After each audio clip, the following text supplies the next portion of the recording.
I'm a subdivision cowboy. Dun, dun, dun.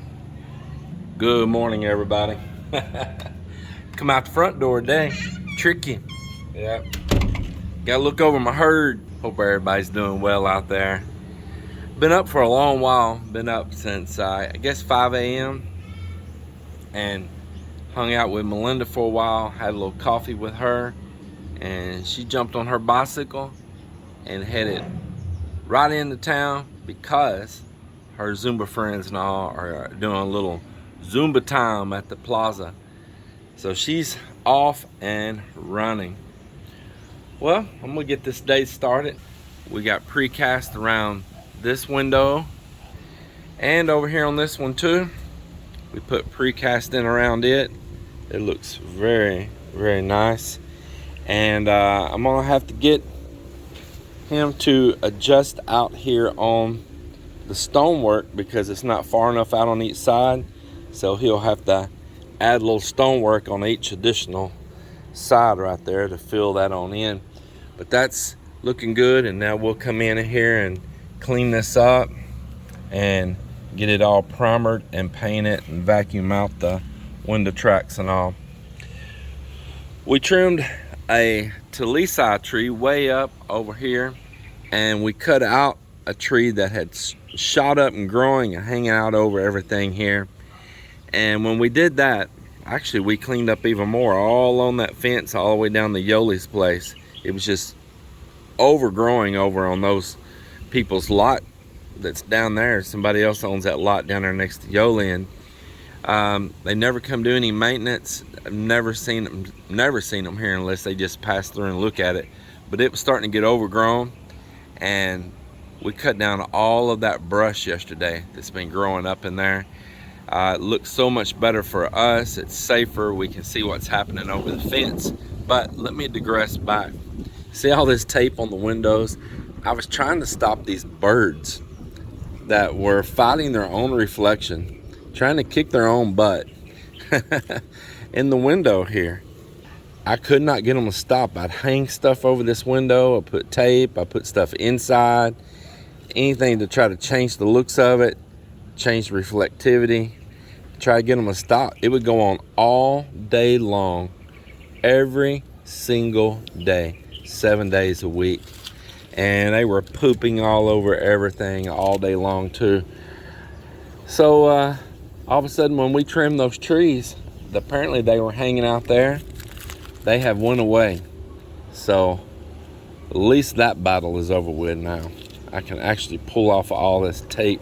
Today, I plan on lifting the top back off this well again, and we are going to clean the inside of this well. Also today, I'm gonna take out this snow banana. I've been letting these bananas cure up in between there for the seeds. And if you don't know, these are a pretty rare type of banana here. We also got precast done on this front window here. Man, that changed the looks here a lot too. Really like seeing that. And I want to show you something that's been going on in here. This is one of the guest rooms. Now you see this orange pipe across here? That won't always be visible, and I will explain that. That is a vent pipe to blow exhaust air from in the CR to the outside. It was required with my building permit that if you don't have a window to the CR, you have to have a fan. We have a fan here. Actually, I'm repurposing from our old house that was down the beach, and it's gonna go up on the wall right in here. It's gonna go up right here. We were chiseling out for it yesterday. Now that pipe will not be seen when we're done in here because there's gonna be a set of cabinets go across right there. And what I'll do is just put a little false front on those cabinets across, and it'll hide that tube across up there over the top of them. Inside in here in this CR, the only thing that is left is tiling this one little area over here. He'll just have to tile here where the mirror and all is going, and then over here where the switches and all are going. And we have started working here on the other guest CR, and yesterday Amber began skim coating around the ceiling and all up in here.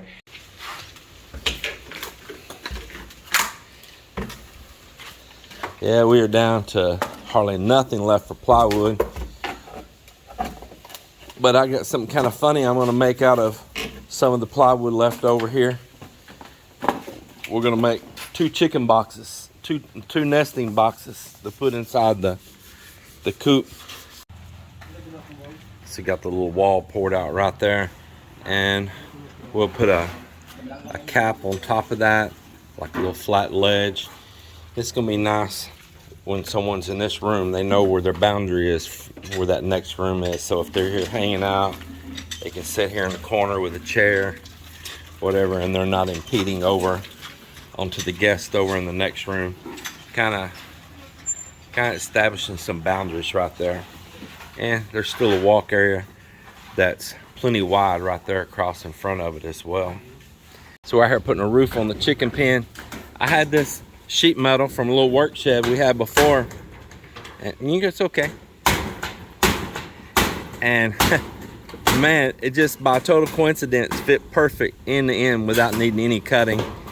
And so I got the boys here tying on the roof, and what they'll do is take an old pair of slippers, say like this right here, sandal, and they'll cut the soles out of them, and they'll use that, see, with a wire like that. See, he's poking a hole through the nut, and now push that down through, and what happens is that foam block with strong wind and everything, it don't let that metal rip off of there. It'll hold it just like a tab, and it can actually flex there with it as well. And that's one of the ways they reuse stuff here.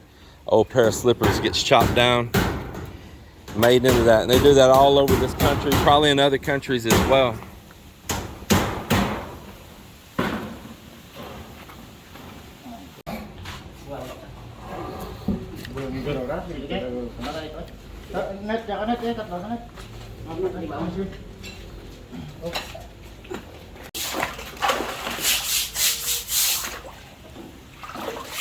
Watch out for the sharks. No sharks. I see one right there.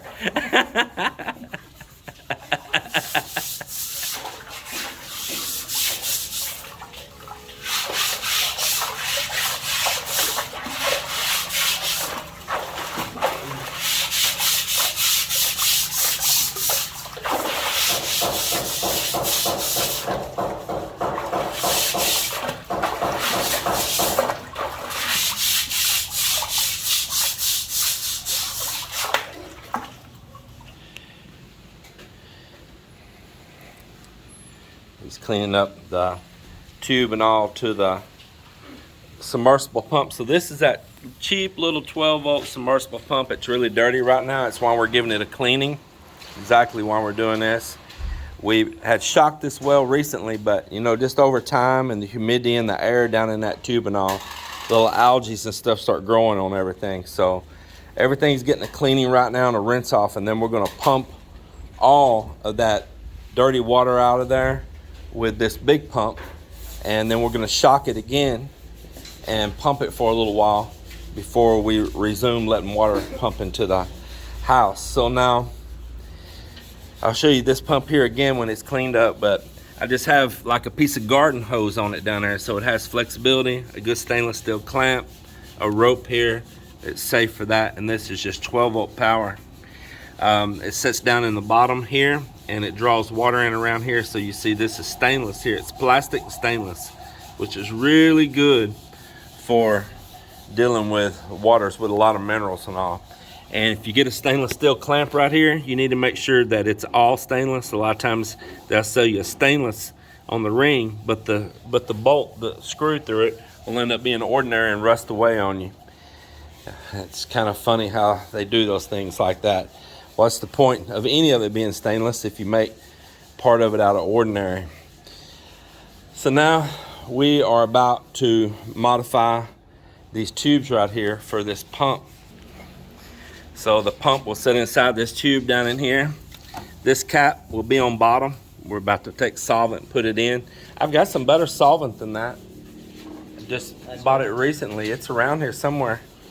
And so this cap's gonna be in the bottom right here. And the pump, actually, I can let it sit all the way down in here. That's the nice thing about putting this inside this tube like this, is that it's not gonna go sit down in the mud like if I was just to drop it directly in there. And I don't have to worry so much about suspending it like that one right there. So I'm gonna set it down in there, and then we're gonna take the grinder here and we're gonna cut slots all around here and perforate this with slots up this, and the water will then drop down in that tube. It'll suck it in right here in this area and pump it up, and that should keep it clean and keep it from torquing around. And it only has to go a short distance. This pump is this well is not as deep as maybe some of you think it is. I mean, this extension ladder fits down in there to the bottom. It's probably got about 6-7 foot of water that's standing down in the bottom of it right there. So this is the black pipe that'll be going on it right there and be slid down inside there. And I brought this wire with me. I had it left over from the US, but this is actually well wire that's made for going to a pump like this. It's like Miss Melinda's doing some gardening.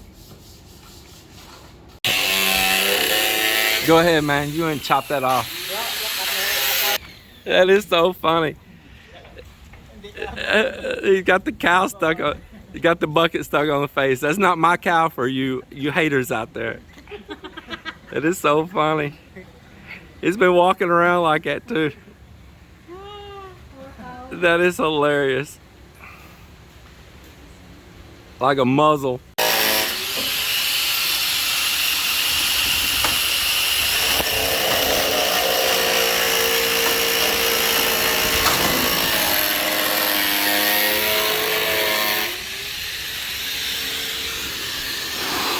Full of juice.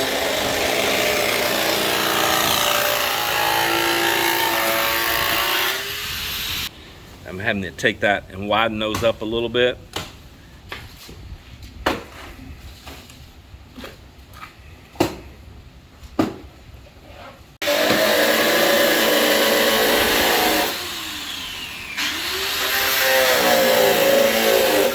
I asked Marvin to go remove that pail off that cow's face. It's not our cow, but man, I feel sorry for it standing there like that, man. Look at that. Just pail stuck right on its face. It must want water. There's that well right there. Scoop that pail in that well, give that cow some water. Poor cow, she's wanting water and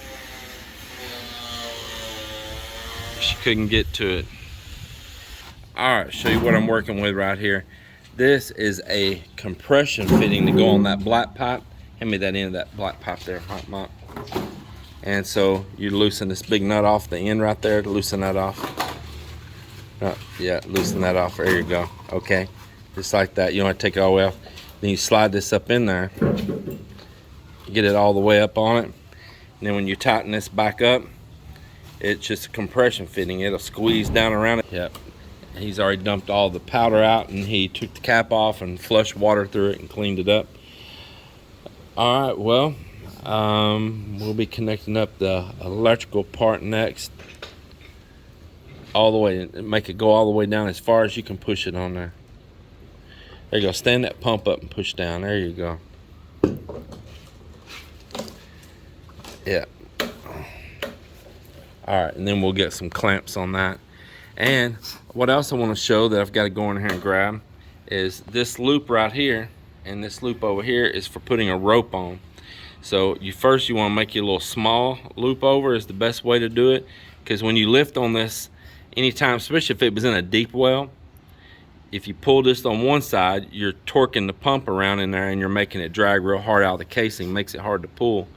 But if you pull even from both sides, you're pulling straight up. So the best thing to do is make a little loop here first and then tie your main rope onto that going up. So I've got some marine rope in here, some small rope, and I'm gonna have him to work on that as well. So what we're doing now is putting some fresh gravel down in the bottom of this well. We took a little bit out, but we're putting some fresh clean stones, pretty good size, dropping down in there. It also keeps the sediment off the bottom too. I've had this rope for several years. We got a bunch of big rope and small rope from when we had the fishing boats. We needed this all the time. I always kept backup. So we'll get enough out for this well here. These are the ones I brought for connecting this, and see, they are heat shrink butt connectors, watertight. So you're gonna put your wires in there and you're gonna crimp that. And then you're gonna take a lighter or a heat gun or something, and these ends will shrink down tight around onto those electrical wires, waterproofing them. It looks good, I like it. Actually, that's really nice, good job, man. Here, I'll hold this for you.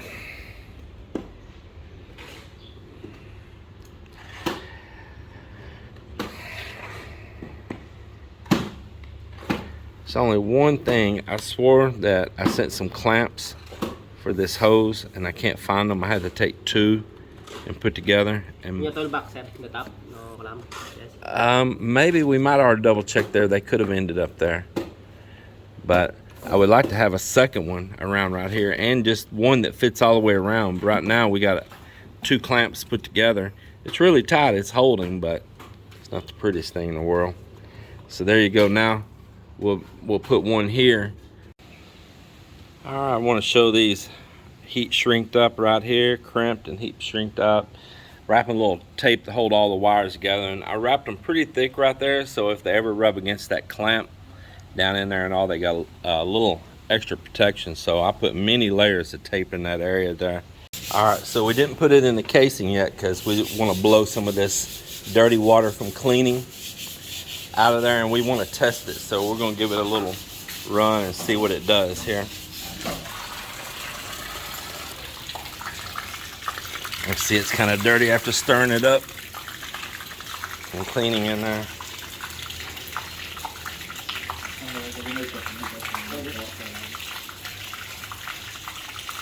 But this one will build pressure though. It'll pressurize. And I put it on that tank.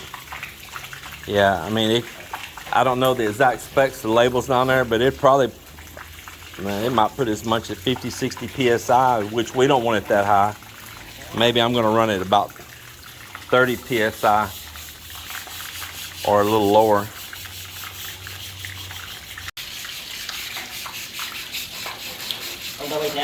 Yeah, try to keep it over to one side.